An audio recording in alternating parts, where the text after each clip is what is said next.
नमस्कार दोस्तों, मैं आपका दोस्त अरविंद और आप देख रहे हैं अपना YouTube चैनल अरविंद के टेक। और आज 5 tips for you video series की इस 5th वीडियो में बात करने वाले हैं कि यदि आप एक सोलर सिस्टम इंस्टॉल करा रहे हैं तो इंस्टॉल करते समय कौन सी वह 5 बातें हैं जिनको जाने बिना एक सोलर सिस्टम को इंस्टॉल कराना बिल्कुल बेकार हो सकता है। टिप्स नंबर 1, सोलर पैनल का एंगल। सोलर पैनल को साउथ फेस की ओर रखकर अपने सोलर पैनल का एंगल कितना रखें, यानी अपने सरफेस से, अपनी छत से और सोलर पैनल के बीच का एंगल कितना होना चाहिए। दोस्तों, यह निश्चित नहीं है, अलग अलग जगह के लिए अलग अलग हो सकता है। जैसे प्लेन एरिया में एंगल आप अलग रख सकते हैं, पर्वतीय इलाकों में एंगल अलग हो सकता है। सर्दियों के दिनों में आपका एंगल अलग रहेगा, गर्मियों के दिनों में आपका एंगल अलग रहेगा, क्योंकि गर्मियों के दिनों में प्लेन एरियाज में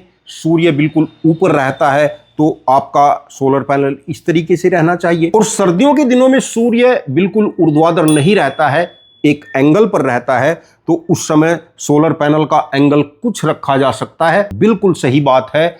लेकिन दोस्तों, मैं आपको बता दूं कि यदि आप अपने सोलर पैनल की नियमित क्लीनिंग नहीं कर सकते, यानी महीने में 1 बार या 2 बार क्लीनिंग नहीं कर सकते, तब आपको अपने सोलर पैनल का एंगल अधिक रखना है। क्योंकि यदि आप क्लीनिंग नहीं करते हैं और आपने अपने सोलर पैनल का एंगल कम रखा हुआ है तो इस सोलर पैनल पर धीरे धीरे डस्ट जमा होती रहेगी और आपका सोलर पैनल वर्क करना, एनर्जी देना बंद कर देगा। हाँ, जो लोग नियमित क्लीनिंग करते हैं वह अपने सोलर पैनल को कम एंगल पर भी इंस्टॉल करा सकते हैं, लेकिन जिनको क्लीनिंग करनी ही नहीं है या कभी साल 6 महीने में समय लग गया तो क्लीनिंग करनी है, उनको एंगल अधिक रखना है, जिससे कि धूल मिट्टी के अधिकतर कण फिसल कर नीचे आते रहें, रात को ओस के साथ फिसल कर नीचे आते रहें। ऑटोमेटिक सोलर पैनल क्लीन होता रहेगा, क्योंकि कुछ दिन के बाद देखा जाता है कि सोलर पैनल के अंदर बहुत अधिक डस्ट जमा हो जाती है और बारीक डस्ट पार्टिकल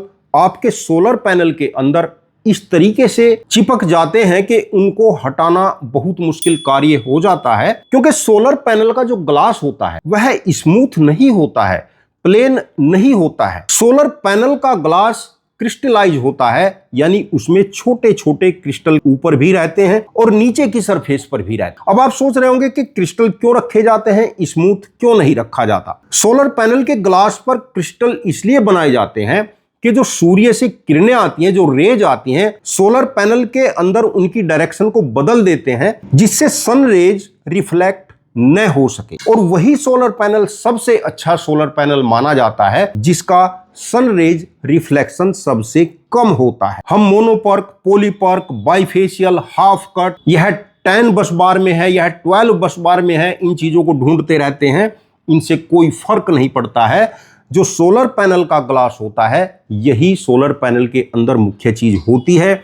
उसका जो ग्लास होता है वह जितनी अधिक सन रेज को ट्रैप कर पाता है, अवशोषित कर पाता है, उतना ही सोलर पैनल की इफिशियंसी, एनर्जी का जनरेशन अधिक होता है। तो क्योंकि इस ग्लास पर क्रिस्टल बने हुए होते हैं, यह स्मूथ नहीं होता है, तो क्रिस्टल के बीच में धूल के कण जमा हो जाते हैं और वह डस्ट पार्टिकल सन रेज को सोलर सेल तक जाने से रोकते हैं, जिससे हमारा सोलर पैनल एनर्जी का कम जनरेशन करने लगता है। और सोलर पैनल का एंगल कम ज्यादा हो जाने से एनर्जी जनरेशन में कोई बहुत ज्यादा अंतर नहीं पड़ता है। यदि आप सोलर पैनल का एंगल कम रखते हैं तो गर्मियों के दिनों में आपका सोलर पैनल एनर्जी का अधिक जनरेशन करेगा, लेकिन सर्दियों में कम करेगा।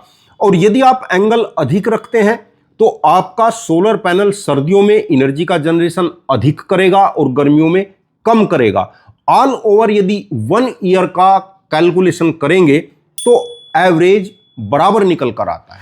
टिप्स नंबर 2, अपने घर पर सोलर पैनल किस जगह लगाना चाहिए। दोस्तों, अक्सर देखा जाता है कि यूजर सोलर पैनल को एक बहुत मामूली चीज समझकर अपनी छत के ऐसे स्थान पर लगाता है जैसे बिल्डिंग के टॉप पर कोई छोटा रूम बना लिया जाता है, ऐसी जगह सोलर पैनल लगा दिया जाता है और वह सोलर पैनल पूरी छत को ढक लेता है, यानी यूजर न तो वहां पर कभी चढ़ पाता है और न ही सोलर पैनल की क्लीनिंग कर पाता है। तो कभी भी ऐसी जगह अपना सोलर पैनल इंस्टॉल न कराएं जहां पर आप जाकर उसकी क्लीनिंग न कर सकें। सोलर पैनल का स्थान ऐसा रखें जहां हम इजीली पहुंच सकें, इजीली क्लीनिंग कर सकें, और हाइट भी उतनी होनी चाहिए जहां पर सोलर पैनल को इजीली क्लीनिंग किया जा सके। क्योंकि दोस्तों सोलर पैनल को आप एक बेकार चीज न माने, भविष्य के लिए यह आपकी एनर्जी का एक बहुत अच्छा स्रोत बनने वाला है, जो आपके घर के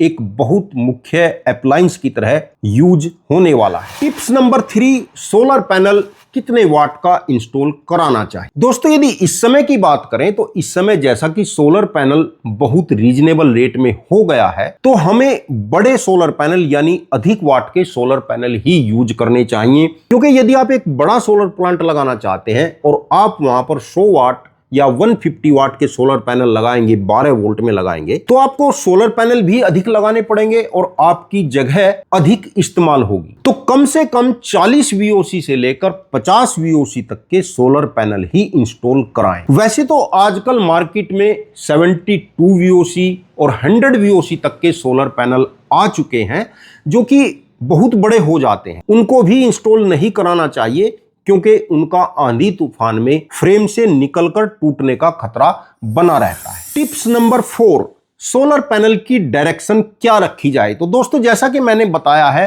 कि साउथ फेस ही आपको सोलर पैनल की डायरेक्शन रखनी है, लेकिन एक डाउट बना रहता है कि हमें सोलर पैनल लंबाई के अकॉर्डिंग लगाना चाहिए या चौड़ाई के अकॉर्डिंग लगाना चाहिए, जो कि एक बहुत मुख्य बिंदु है। जो लोग बड़े सोलर प्लांट लगाते हैं और उनके पास जगह कम होती है, तो वह सोलर पैनल को बिल्कुल सटा कर इस प्रकार लगा लेते हैं, या यदि लंबाई में लगा रहे हैं तो लंबाई में इस प्रकार सटा कर लगा लेते हैं, क्योंकि जगह की प्रॉब्लम होती है। तो यह थोड़ा सा मिस्टेक है। यदि आप अपने सोलर पैनल को इस प्रकार लंबाई के अकॉर्डिंग न लगाकर इस प्रकार लगाएं और 2 सोलर पैनल के बीच में कुछ गैप जरूर रखें, तो बहुत अच्छा रहता है। इसका कारण यह है कि यदि आप सोलर पैनल की क्लीनिंग नहीं कर पाते हैं और आपने बिल्कुल सटा कर सोलर पैनल इस प्रकार लगा दिए हैं, 1, 2 और फिर 3 सटा कर लगा दिए हैं, तो जो धूल मिट्टी डस्ट पार्टिकल आपके सोलर पैनल पर गिरेगा, वह लुढ़क कर बिल्कुल नीचे आने में समय अधिक लेगा और हो सकता है बिल्कुल नीचे तक न आ पाए। आप कुछ गैप देकर चलें, थोड़ा थोड़ा इस प्रकार से सोलर पैनल के बीच में गैप रखें, जिससे कि पहले सोलर पैनल पर जो डस्ट है वह नीचे तक आने में दूसरे सोलर पैनल पर न जाए, वह यहीं से नीचे टपक जाए, नीचे गिर जाए। क्योंकि सोलर पैनल पर प्रतिदिन डस्ट जमा होती ही होती है, उसको हम रोक नहीं सकते हैं, और वह ऑटोमेटिकली ही साफ भी होती रहती है। जैसे हवाएं चलती हैं तो हवा चलने से भी डस्ट पार्टिकल उड़ जाते हैं, या रात के समय ओस पड़ती है तो ओस का पानी पैनल से नीचे लुढ़कता है, तो ओस के पानी के साथ भी डस्ट पार्टिकल नीचे टपक जाते। तो यदि गैप रखेंगे तो डस्ट पार्टिकल या सोलर पैनल का मैल वहीं का वहीं नीचे गिरता रहेगा, वह सभी सोलर पैनल के ऊपर को होकर नहीं जाएगा। और यदि चौड़ाई के अकॉर्डिंग रखते हैं तो डस्ट पार्टिकल को पार होने में दूरी कम तय करनी पड़ेगी। जैसे कि यहां पर देख रहे हैं, तो यहां पर डस्ट पार्टिकल को दूरी तय कम करनी पड़ रही है। और यदि आप लंबाई में सोलर पैनल को रख रहे हैं तो यहां से डस्ट पार्टिकल चलेगा तो उसको यहां तक जाने में समय अधिक लगेगा, यानी डस्ट पार्टिकल अधिक देर तक आपके सोलर पैनल पर रुका रहेगा। तो यदि संभव हो सके तो कोशिश करें कि अपने सोलर पैनल को इस प्रकार रखें और 2 सोलर पैनल के बीच में कुछ गैप जरूर बनाकर रखें, जिससे डस्ट पार्टिकल को आपके सोलर पैनल से नीचे आने में समय कम लगेगा और आपके सोलर प्लांट पर हवा का प्रेशर भी कम लगेगा। टिप्स नंबर 5, जो कि एक बहुत ही मुख्य पॉइंट है, हमें स्ट्रक्चर किस क्वालिटी का यूज करना चाहिए। हमें पाइप वाला स्ट्रक्चर यूज करना चाहिए, या लोहे की एल टाइप एंगल का यूज करना चाहिए, और या जंग रोधक GI स्ट्रक्चर का यूज करना चाहिए। दोस्तों बिल्कुल क्लियर मैं आपको बता दूं कि जो आप नट बोल्ट या वाशर यूज कर रहे हैं वह तो आपकी GI की ही होनी चाहिए, जिससे कि एक लंबे समय तक उन पर जंग न आ सके। हाँ, पाइप वाले स्ट्रक्चर का यूज करने से बचें, क्योंकि पाइप वाले स्ट्रक्चर के बाहर तो जंग नहीं आएगा, लेकिन पाइप के अंदर जंग लगातार आता रहेगा और आपके स्ट्रक्चर की लाइफ बहुत अधिक नहीं रहेगी। हाँ, आयरन की एल टाइप एंगल का आप यूज कर सकते हैं जिससे आपका स्ट्रक्चर में इन्वेस्टमेंट कम रहेगा। लेकिन यदि बजट की कोई समस्या नहीं है, आप एक बहुत अच्छा स्ट्रक्चर चाहते हैं, तो आप जीआई की एल टाइप की एंगल का यूज कर सकते हैं और या मार्केट से आपको जीआई के रेडीमेड स्ट्रक्चर भी मिल जाते हैं। तो पूरा स्ट्रक्चर यदि जीआई का यूज कर रहे हैं तो एक लंबे समय तक आपका स्ट्रक्चर खराब नहीं होगा।